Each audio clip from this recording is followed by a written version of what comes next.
If you have chronically tight bind-offs, this is going to be a game changer for you. You can do this with any pattern of knits and purls, but we're going to do a 2x2 rib. And you just have to remember that you knit the knit stitches and purl the purls. However, if you wanted to do knit stitches all the way across, regardless of the pattern, you can definitely go for that.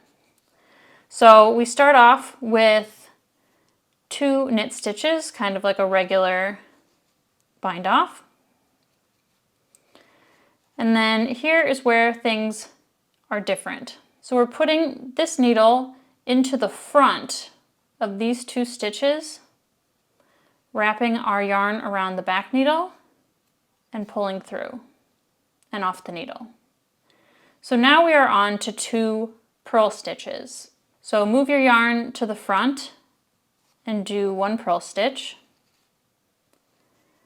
So now that we're onto the purls, we're going to put this needle through the back of these 2 stitches on the right hand needle, and then we purl and off the needle.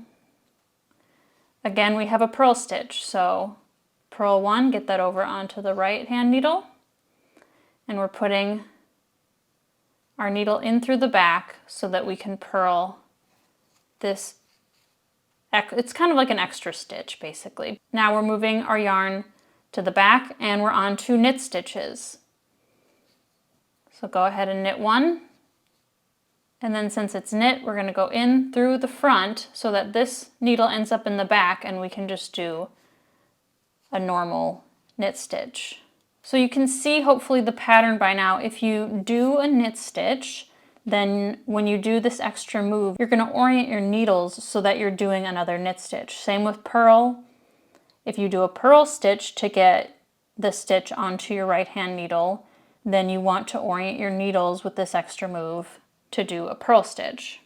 Sometimes this bind off can actually be a little too stretchy and it will cause a flare at the end of your work. There are a few ways to combat this, and one is you can just use a size smaller needle to cast off.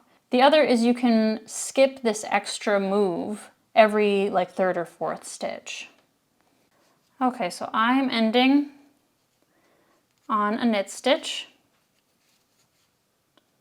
but this will work for whatever pattern you're working in. You just have your last stitch